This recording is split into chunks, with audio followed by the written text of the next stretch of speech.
Hello ndugu zangu wa Tanzania, mimi kuna vitu vinaniburudisha sana. Sasa leo mimi hapa nipo kuwapa pole. Kuna watu nataka kuwapa pole zangu na mzipokee. Kama kuna mtu yoyote atakuwa alipiga kura kwenye uchaguzi wa mwaka 2025, kama yupo Mtanzania mmoja aliyepiga kura, asikilize pole zangu na zitoa kwa nini. Unajua kitendo tu cha wewe kutiki kwenye ile karatasi ya kupiga kura unamchagua mtu fulani, unakuwa unasaini mkataba na mtu wa kufanya mambo yafuatayo. Si wote tunaweza tukajirundika kuliongoza taifa letu, lazima tumtafute kiongozi ambaye ataongoza. Kwa hivyo unavotiki pale umemtafuta mtu ambaye anaweza akayabeba yale maono ya maelfu yenu wa Tanzania kuyapeleka kwenye hatima yake. Atalinda uhai wenu, atalinda rasilimali zenu na vitu vingine, lakini kwa mamlaka yote kutoka kwenu nyinyi mlie saini naye mkataba wa makubaliano ya kiusalama, uhai pamoja na ulinzi wa rasilimali siku ile ya kutiki wakati unamchagua. Kwa hivyo ninataka kuwapeni pole wale wa Tanzania wote, kama wapo ambao akili zao zilitosha na kuwasukuma kupiga kura siku hiyo. Kama wapo waliokuwa na akili ya kupiga kura mwaka ule uliopita, ninataka kuwapa pole kwa sababu walisaini mkataba na watu wasiokuwa na uwezo. Katiba yetu hii mbovu inatuambia kwamba mamlaka yote ya serikali yatatoka kwa wananchi ambao ni wafanyakazi wenu. Kwa hivyo unapokuwa umefungua duka ukamweka mtu ukamwajiri awe na kuingizia shilingi kadhaa kwa siku, akienda kinyume na hapo, wewe uliyemwajiri, kama una akili timamu, lazima utamuhoji. Sasa leo Bwana Patrobas Katambi, kwanza kwa mujibu wa sheria zetu hana mamlaka ya kufanya alichokifanya, kusema alichokisema. Lakini najiuliza kitu kimoja, huyo IGP aliyepewa maelekezo, yeye anaelewa kwamba maelekezo hayo yametoka kwa mtu asiye sahihi? Na kama anaelewa, tutaona uelewa wake unavyofanya. Lakini je, wewe mwananchi unajua kwamba mikutano hii ya kisiasa inayofanyika ipo kwa mujibu wa sheria za nchi yako? Wewe sasa ambaye ndio jamhuri, maana tukisema jamhuri tunamaanisha wewe ulienda kupiga kura kusaini mkataba na watu hawa. Kama unalijua hilo, safi kabisa. Hawa watu kwenye mkataba wenu ambao uliwapelekea wewe kwenda kutiki na kuwachagua, wewe uliyechagua, wanatakiwa kukulinda wewe, mali zako na sheria zako za katiba yako hii unaoipenda, iliyokufanya mpaka wewe uende kupiga kura.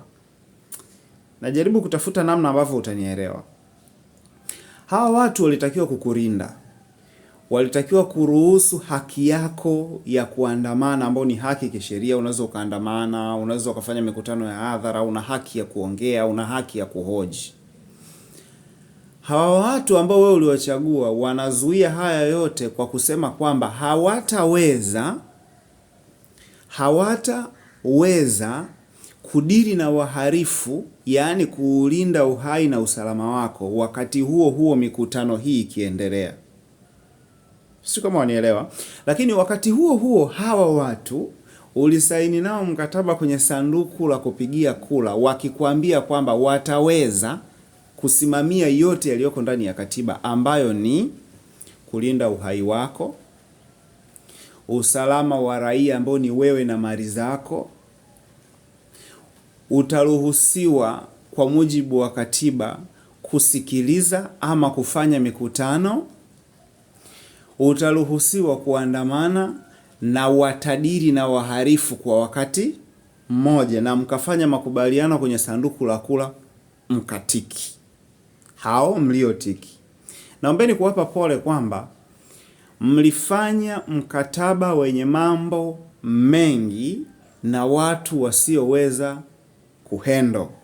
Sasa serikali ina vyombo vya usalama wa taifa ambavyo wao wana uwezo wa kuweka mashushushu hata kwenye mikutano yote inayoendelea ya vyama vya siasa, na wakabaini wahalifu ni wapi, watu salama ni wapi.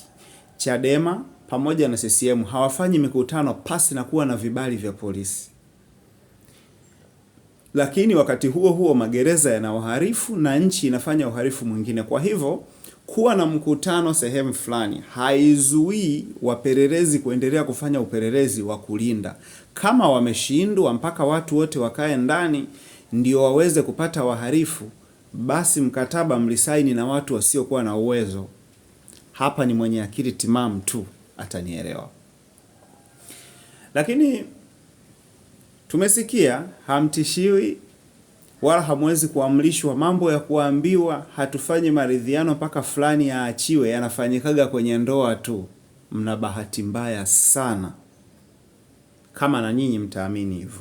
Sasa kuna mtoto wa Mwalimu Nyerere aliongea kitu watu wengi wakawa hawajamuelewa, labda kwa namna ya mtindo wake wa kuongea, lakini aliuliza swali dogo sana kwenye mazungumzo yake kwamba kama wapo watu wanaotaka kumpatia fedha Tundu Antipas Lissu aondoke nchini kwa sababu kuna vitu anaviongea, mtafanya nini kama yeye Lissu ataondoka? Mtafanya nini kwa hawa wengine ambao wao pia wanaongea yale yale yaliyofanya mumlipe Lissu aondoke? Tafsiri yake ni nyepesi kwamba Lissu leo akikubali kupewa hera na apelekwe nje ya nchi, Lema mtampeleka nje ya nchi, Heche mtampeleka nje ya nchi, Mnyika mtampeleka, akina Boniai na wengine wengi kama hao, na wao mtawapa fedha waende nje ya nchi kwa sababu bado wanazungumza yale yale anayoyaongea Lissu ambaye mnataka aondoke nchini. Watanzania jitafakarini sana. Hii nchi ni ya kwenu. Hii nchi ni ya kwenu. Hivi mnadhani kwa nini mzee Warioba anakuwa tofauti sana?